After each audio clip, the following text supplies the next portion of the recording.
All right, time for a pop quiz. Does high school minus Algebra II equal success? It's a question that the members of the State Board of Education plan to answer later this week when they vote whether to drop the advanced math course as a graduation requirement.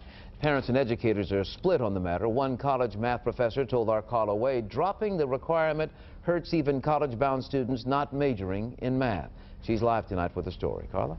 John, the board is expected to make a final decision on those graduation requirements on Friday. Now, this move is not only significant for Texas students. Some education groups believe that this will set a trend nationwide for high school graduation requirements. When Texas adopted more rigorous standards in 2006, what's the value of Y1? It was considered ahead of the curve by requiring students to go beyond basic math and pass Algebra II in order to graduate, a strong predictor of college readiness. It was one of 16 states to do so.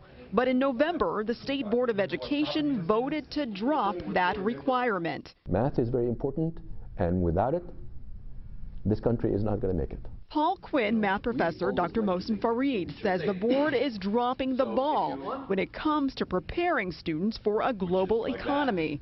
At Paul Quinn, some 60% of students take remedial math.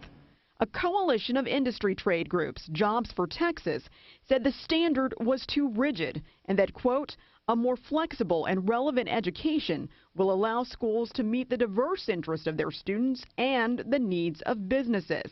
It said changes would allow more students to graduate and pursue more vocational education. What about here? But Dr. Fareed says even those students need more math. Even working as a technician, not necessarily at an engineering level, you do require a certain minimum level of STEM subjects. Concerns were raised about minority and low-income students not being college-ready as a result. Adil Molina wants to be an engineer and says minority students are able to defy stereotypes when required to take more challenging classes. When they see you overcoming that and passing those classes with grades and taking on the challenge, that says a lot. Graph your line. Whether the change will solve education issues that are as complex as the toughest math problem This one's kind of tricky. remains to be seen.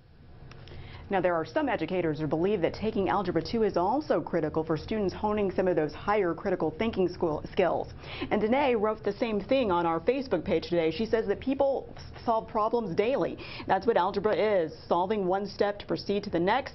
She says that people need to educate themselves. Reporting live in the Social Media Center, Carla Wade, Channel 8 News. All right, Carla. So how useful is Algebra II later in life? Well, we've been putting you to the test all day on our website. We created this, it's a 5-question Algebra II quiz. Now, hundreds of you participate. Now, I admit I'd have a tough time with this. We took a sample group of 130 different results, or 310 different results, rather. 66 people, 66 of the 310, they actually got all 5 questions correct. And the majority of those said that they work in either finance or engineering. Of course, it isn't scientific, but the results are really interesting. And by the way, you can take the quiz yourself, WFAA.com/links.